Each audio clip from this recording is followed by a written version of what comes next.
Hi my dear lovely birds and blossoms, welcome to our class. ఈరోజు మనం మధ్యమ paper 2 అందులో కహానీ సంగ్రహలో సెకండ్ లెసన్ భగీరథ్ కి తపస్య explain చేసుకుందాం. ఈ లెసన్ మీకు పేజ్ నెంబర్ 68లో ఉంది. So let's start with our lesson. Bhagirath ki తపస్య. అసలు ఈ భగీరథ్ ఎవరో ఫస్ట్ మనం తెలుసుకుందాం. భగీరథ్ ఇక్ష్వాకు డైనాసిటీకి చెందిన ఒక గ్రేట్ కింగ్ అన్నమాట. Lord Srirama also belongs to Ikshvaku dynasty. వీళ్ళు సూర్యవంశం నుంచి వచ్చిన వాళ్ళు అని ప్రతీతి. మనకి రామాయణంలో శ్రీరాముడి గురించి తెలుసు కదా, ఆయన ఫోర్ ఫాదరే ఈ భగీరథ్.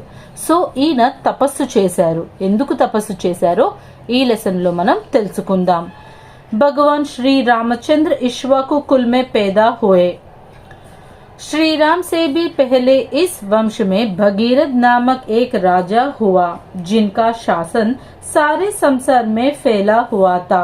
वे सत्यशील, धर्मनिष्ठ और बड़े प्रतापी राजा थे. उनमें अपार धैर्य और साहस था. So lord Srirama belongs to Ikshvaku dynasty. ఆ డైనాసిటీకి చెందిన రాజే భగీరథుడు. ఈ భగీరథుడు శ్రీరాముడికి ఫోర్ ఫాదర్ అన్నమాట. ఈయన చాలా గ్రేట్ కింగ్. త్రూ అవుట్ వరల్డ్ని చాలా చక్కగా తను పరిపాలించారు. He is very truthful, faithful and very brave and courageous person. राजा भगीरथ के पूर्वजों में सगर नामक एक राजा थे. उनके कई पुत्र थे. कपिल मुनि के शाप से वे सब राजकुमार जलकर भस्म हो गए थे. సో ఈ రాజు భగీరథ్ ఎవరున్నారో ఈయన ఫోర్ ఫాదర్ పేరు సగర్. సగర్కి 60,000 సన్స్ ఉన్నారనమాట. వీళ్ళందరూ కూడా ఒకసారి సగర్ మహారాజు అశ్వమేధ యాగం చేసి గుర్రాన్ని వదిలారు. ఆ గుర్రం ఎన్ని ఊర్లు దాటి వెళ్తుందో ఆ కింగ్డమ్స్ అన్నీ కూడా ఈ సగర్ మహారాజ్కి బిలాంగ్ అవుతాయి అన్నమాట. ఒకవేళ ఏదైనా కింగ్ తన కింగ్డమ్ ఇవ్వడం ఇష్టం లేక ఫైట్ చేయాలనుకుంటే ఆ గుర్రాన్ని తన కింగ్డమ్లో కట్టేస్తే ఈ సగర్ మహారాజు ఆ గుర్రాన్ని కట్టేసిన కింగ్ వాళ్ళిద్దరు కూడా ఫైట్ చేసుకుంటారు. ఎవరు విన్ అయితే వాళ్ళది ఆ కింగ్డమ్ అన్నమాట. సో సగర్ మహారాజు అలాగా అశ్వమేధ యాగా చేసి గుర్రాన్ని వదిలినప్పుడు ఇంద్రుడు ఆ గుర్రాన్ని తీసుకొని కపిల మహర్షి, కపిల ముని, ఆయన పాతాళ లోకంలో ఉంటారు. అంటే బిలో ద ఎర్త్, ఆ గ్రౌండ్ కింద ఉండే పాతాళ లోకంలో ఉన్న కపిల ముని ఆశ్రమంలో ఈ గుర్రాన్ని కట్టేస్తాడు ఇంద్రుడు. ఈ విషయం తెలుసుకున్న సగర్ అండ్ హిస్ 60,000 సన్స్ అందరూ కలిసి పాతాళ లోకానికి వెళ్తారు. కపిల మునికి ఆ గుర్రాన్ని కట్టినట్టు తెలీదు. ఆయన ఘోరమైన తపస్సు చేసుకుంటూ ఉంటారనమాట. ఎప్పుడైతే తన తపస్సుకి డిస్టర్బెన్స్ వచ్చిందో ఆయనకి బాగా కోపం ఇచ్చేసి వీళ్ళందరినీ కూడా బూడిద చేసేస్తారనమాట. సో యాష్ రిమైన్స్ గా వాళ్ళు అక్కడే పాతాళంలో ఉండిపోవాలి అని కర్స్ కూడా ఇస్తారనమాట. एक बार धर्मराज की इच्छा हुई कि राजा भगीरथ से मिलना चाहिए.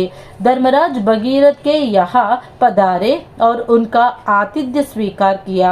भगीरथ के आतिथ्य से प्रसन्न होकर धर्मराज बोले, आपकी धर्मनिष्ठा और शासन से सारा संसार खुश है. केवल एक बात की कमी रह गई है. आपके पूर्वज सगर पुत्र भस्म के रूप में पड़े हैं. उनका उद्धार करना आपका कर्तव्य है. इसके लिए आप तपस्या करके गंगा जी को पृथ्वी पर लाइए. इससे आपके पूर्वजों भी शाप से मुक्त होकर मोक्ष पाएंगे और संसार का भी कल्याण होगा. సో ఒకసారి యమధర్మరాజు ఈ భగీరథ్ పరిపాలించే రాజ్యానికి వచ్చారు. అండ్ భగీరథ్ ఆయన్ని చాలా గౌరవంగా ఆహ్వానించి మర్యాదలన్నీ చేశారనమాట. ఆ హాస్పిటాలిటీకి చాలా హ్యాపీ ఫీల్ అయిన ధర్మరాజు, మీ యాన్సిస్టర్స్ అందరూ కూడా యాష్ రిమైన్స్ లాగా పాతాళ లోకంలో ఉండిపోయారు. నువ్వు ఇంత గొప్ప రాజువి, ఇంక ఇప్పుడు నువ్వు చెయ్యాల్సింది ఏంటంటే వాళ్ళకి మోక్షం కలగాలి. కాబట్టి ఆకాశ గంగని భూమి మీదకి తీసుకురావడానికి తపస్సు చెయ్యి అని సలహా ఇచ్చి అక్కడి నుంచి వెళ్ళిపోయారు. धर्मराज यह उपदेश देकर चले गए। राजा भगीरथ ने उनकी बातों पर विचार किया और निश्चय किया कि अवश्य गंगा को पृथ्वी पर लाना चाहिए। उन्होंने अपने गुरु भृगु मुनि से सलाह ली। उनके अनुसार हिमालय पर्वत पर तपस्या करने के लिए चले गए। సో ఎప్పుడైతే యమధర్మరాజు అలా సలహా ఇచ్చి వెళ్ళిపోయారో వెంటనే భగీరథుడు తన యొక్క కుల గురువు అంటే ఆ కింగ్డమ్కి ఉన్న గురువు అన్నమాట, ఆయన పేరు భృగు, ఆయన్ని పిలిచి సలహా అడిగి ఇంకా తపస్సు చెయ్యాలి అని నిర్ణయించుకొని రాజ్యాన్ని వదిలి అడవుల్లోకి హిమాలయాల్లోకి వెళ్ళి తపస్సు చేయడం స్టార్ట్ చేశారు। हिमालय पर पहुंचकर भगीरथ ने अपनी कठिन तपस्या शुरू कर दी। वे श्री नारायण का ध्यान करने लगे। कई वर्षों तक भगीरथ ने तप किया। उनकी तपस्या इतनी तीव्र थी कि उसे देखकर इंद्र आदि देवता भी कांप उठे। वे सब भगवान विष्णु से प्रार्थना करने लगे कि भगीरथ की तपस्या पर ध्यान दिया जाए। देवताओं की प्रार्थना सुनकर भगवान विष्णु भगीरथ के सामने प्रकट हुआ और बोला, भगीरथ तुम निश्चित हो जाओ, तुम्हारी तपस्या अवश्य सफल होगी और तुम्हारे पितरों को मेरे लोक में स्थान मिलेगा। तुम अब भगवान शिव का ध्यान करते हुए तपस्या करो। సో భగీరథుడు హిమాలయాలకు వెళ్ళిపోయి ఎంత ఘోరంగా తపస్సు చేశారంటే దేవతలందరూ కూడా ఆ తపస్సుకి భయపడిపోయారనమాట। అందరూ కూడా లార్డ్ విష్ణు దగ్గరికి వెళ్ళి భగీరథ్ యొక్క కోరిక ఏంటో కనుక్కోమన్నారు। సో వెంటనే లార్డ్ విష్ణు భగీరథ్కి ప్రత్యక్షమయ్యి, ఇప్పటిదాకా నువ్వు నా కోసం చేసిన తపస్సు చాలు, నీ యాన్సిస్టర్స్ అందరికీ కూడా వైకుంఠంలో ప్లేస్ నేను ఇస్తాను, ఇప్పుడు వాళ్ళకి మోక్షం కలగాలి అంటే ఆకాశగంగా భూమి మీదకి రావాలి, అలా రావాలంటే నువ్వు శివుడి కోసం తపస్సు చేయాలి అని చెప్పారు। వే తుమ్హారీ ఇచ్చా పూరీ కరేగే। भगवान विष्णु के दर्शन से भगीरथ रोमांचित हो गए। विष्णु की सलाह के अनुसार उन्होंने भगवान शिव का ध्यान करना शुरू किया। यह तपस्या भी पहले की तरह कठिन थी। भगवान शंकर शीघ्र ही भगीरथ की तपस्या से संतुष्ट हुए। भगीरथ को दर्शन देकर उन्होंने कहा, राजन तुम्हारे अटल प्रयत्न से मैं बहुत प्रसन्न हूँ, बोलो तुम्हें क्या चाहिए। సో భగీరథ్ ఆపకుండా శివుడి కోసం ఘోరమైన తపస్సు చేశారనమాట। ఆ తపస్సుకి హ్యాపీ ఫీల్ అయిన శివుడు ప్రత్యక్షమయ్యి, మహారాజా మీకేం కావాలో చెప్పండి అని అడిగారు। भगवान शंकर के सामने पाकर भगीरथ का मन खिला उठा। उन्होंने हाथ जोड़कर प्रार्थना की, भगवान महेश्वर मेरे पितरों की मुक्ति के लिए गंगा जी को आप पृथ्वी पर प्रवाहित कर दीजिए। ఎప్పుడైతే శివుడిని చూశాడో భగీరథుడు చాలా హ్యాపీ ఫీల్ అయ్యారనమాట। స్వామి నా యాన్సిస్టర్స్ అందరికీ కూడా మోక్షం కావాలి, దానికోసం ఆకాశగంగని భూమి మీదకి దయచేసి వదలండి అని చెప్పారనమాట। भगवान शंकर बोला, तुम्हारे इच्छा अनुसार गंगा जी पृथ्वी पर प्रवाहित होगी, इससे तुम्हारे पितरों को मुक्त प्राप्त होगी। So according to your wish నేను ఆకాశగంగని కిందకి వదులుతాను అని చెప్పారు లార్డ్ శివ। शंकर के इतने कहते ही देवी गंगा पृथ्वी पर उतर आई। उनके प्रवाह को वेग पृथ्वी सह नहीं सकेगी, इसलिए शंकर ने उन्हें अपने जटाओं पर ले लिया और पृथ्वी पर छोड़ दिया।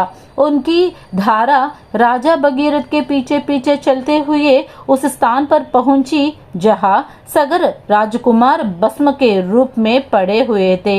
पवित्र देवी गंगा के स्पर्श से सभी सगर राजकुमार शाप से मुक्त होकर भगवान विष्णु के लोक पहुंच गए। సో ఎప్పుడైతే భగీరథుడు అంత ఘోరమైన తపస్సు చేశాడో శంకరుడు ఆకాశగంగని భూమి మీదకు వదిలాడు అనమాట।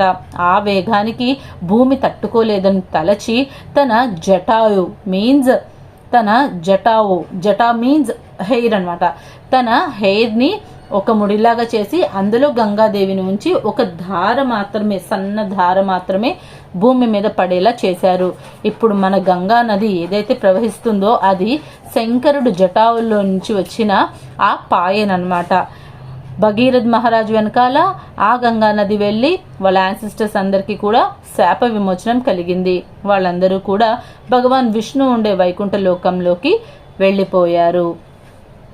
राजा भगीरथ के अथक प्रयत्न से देवलोक की गंगा पृथ्वी पर बहने लगी। तब से लेकर आज तक गंगा नदी बराबर बहती हुई भारत को सुख पहुंच रही है। సో అప్పుడు భగీరథుడు ఈ భూమి మీదకి ఆ గంగా నదిని తీసుకొచ్చాడనమాట. అప్పటి నుంచి ఇప్పటిదాకా అలలారుతూ చక్కగా అది ప్రవహిస్తూ ఉంది.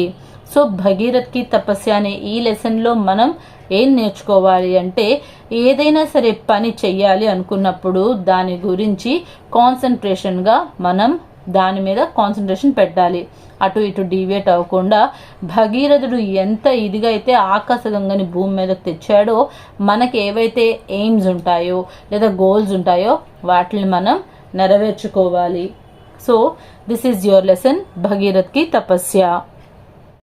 ఈ లెసన్లో మీకు short questions and essay answer ఉంది. యాక్చువల్లీ ఇదైతే మొత్తం చదవాల్సిందే. ఈ షార్ట్ క్వశ్చన్స్ హాఫే ఉన్నాయి, ఎస్సే ఆన్సర్ కంప్లీట్గా వేరుగా ఉంది. సో షార్ట్ క్వశ్చన్స్ నేర్చుకోవాలి, ఎస్సే ఆన్సర్ కూడా నేర్చుకోవాలి.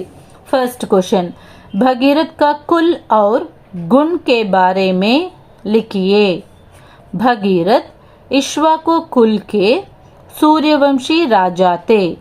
वे सत्यनिष्ठा, धर्मनिष्ठा और बड़े प्रतापी राजा थे. उनमें अपार धैर्य और साहस था. So Bhagirath elanti raju, he is very truthful, faithful and very courageous person, and he is also very brave person. He belongs to Ikshvaku dynasty, Suryavansh की चंदिना राजू. Second question, धर्मराज ने भगीरथ से क्या कहा. So यमधर्मराजु भगीरथ के एम चेप्पारू. धर्मराज ने कहा कि भगीरथ के पूर्वज सगर पुत्र भस्म के रूप में पड़े हैं. उनका उद्धार करने के लिए भगीरथ तपस्या करे और गंगा जी को पृथ्वी पर ले आए. సో యమధర్మరాజు ఏమని చెప్పారు, మీ యాన్సిస్టర్స్ అందరూ కూడా యాష్ రిమైన్స్ లాగా పాతాళ లోకంలో ఉండిపోయారు. వాళ్ళెవరంటే సగరుడు, ఆయన యొక్క 60,000 సన్స్. సో వాళ్ళందరికీ శాప విమోచనం కలగాలి అంటే ఆకాశగంగా భూమి మీదకి రావాలి అని చెప్పారు. भगवान विष्णु ने भगीरथ से क्या कहा. भगवान विष्णु भगीरथ की एमन चेप्पारू. भगवान विष्णु भगीरथ के सामने प्रकट हुए और बोले, तुम्हारी तपस्या अवश्य सफल होगी और तुम अब भगवान शिव का ध्यान करते हुए तप करो. సో ఇప్పటిదాకా నువ్వు నా కోసం ఏదైతే తపస్సు చేసావో అది సక్సెస్ఫుల్గా కంప్లీట్ అయిపోయింది. మీ యాన్సిస్టర్స్ అందరికీ కూడా వైకుంఠంలో నేను ప్లేస్ ఇస్తా. ఇప్పుడు నువ్వు లార్డ్ శంకర్ గురించి తపస్సు చెయ్యి అని చెప్పారు. భగవాన్ శంకర్ సే భగీరథ్ నే క్యా మాంగా. సో శంకరుడు ప్రత్యక్షమైన తర్వాత భగీరథ్ ఏం అడిగారు. భగవాన్ శంకర్ సే భగీరథ్ నే ప్రార్థనా की, मेरे पितरों की मुक्ति के लिए आप गंगा माता को पृथ्वी पर प्रवाहित करवा दीजिए.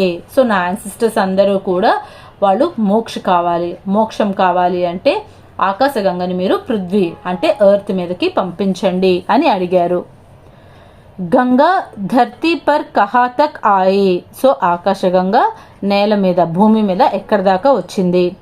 पवित्र गंगा भगीरथ के पीछे पीछे चलते हुए उस स्थान पर पहुंची जहां सगर राजकुमार भस्म के रूप में पड़े हुए थे. సో భగీరథ్ వెనకాల పాతాళ లోకంలాగా వెళ్ళిపోయింది ఆకాశ గంగా. ఇవి షార్ట్ క్వశ్చన్స్ మా. అండ్ ఈ లెసన్లో ఉన్న ఎస్సే క్వశ్చన్ని కూడా మీరు కంప్లీట్గా నేర్చుకోవాల్సిందే, ఎందుకంటే షార్ట్ క్వశ్చన్స్ హాఫే ఉన్నాయి, ఇది కంప్లీట్గా ఉంటుంది. ఇది ప్రొనౌన్సియేషన్ ఇస్తున్నాను చూడండి. भगीरथ इक्ष्वाकु कुल के सूर्यवंशी राजा थे. वे सत्यनिष्ठा, धर्मनिष्ठा और बड़े प्रतापी राजा थे. उनमें अपार धैर्य और साहस था. एक बार धर्मराज भगीरथ से मिलने आए थे. राजा के आदर सत्कार से खुशी होकर कहा, आपके पूर्वज सगर पुत्र भस्म के रूप में पड़े हैं.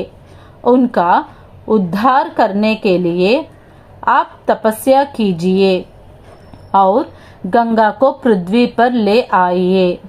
यह सुनकर भगीरथ हिमालय पहुँचे और भगवान विष्णु का ध्यान करते हुए तपस्या करने लगे। विष्णु भगवान प्रकट हुए और बोले, तुम्हारी तपस्या अवश्य सफल होगी। मैं और तुम अब भगवान शिव का ध्यान करते हुए तप करो। भगीरथ अब शिवजी का ध्यान करते हुए तपस्या करने लगे। शिवजी उसकी तपस्या से खुश होकर प्रकट हुए। भगवान शंकर से भगीरथ ने प्रार्थना की, मेरे पितरों की मुक्ति के लिए आप गंगा माता को पृथ्वी पर प्रवाहित करवा दीजिए। भगवान शंकर ने उनकी प्रार्थना स्वीकार की। देव गंगा पृथ्वी पर उतर आई। उसकी प्रवाह के वेग को शिवजी ने अपने सिर पर ले लिया। फिर गंगा भगीरथ के पीछे पीछे चलती हुई उस स्थान पर पहुंची जहां सगर राजकुमार भस्म के रूप में पड़े हुए थे। पवित्र गंगा के स्पर्श से सभी सगर राजकुमार शाप से मुक्त हुए और विष्णु लोक पहुँचे। आज तक गंगा भारत को सुख पहुंचा रही है। సో ఇది మీ లెసన్ భగీరథ్ కి తపస్య. ఇందులో షార్ట్ క్వశ్చన్స్, ఎస్సే ఆన్సర్ రెండు కూడా డిఫరెంట్గా చదవాల్సిందే. ఓకేనా? I hope you understand this lesson. Thanks for watching.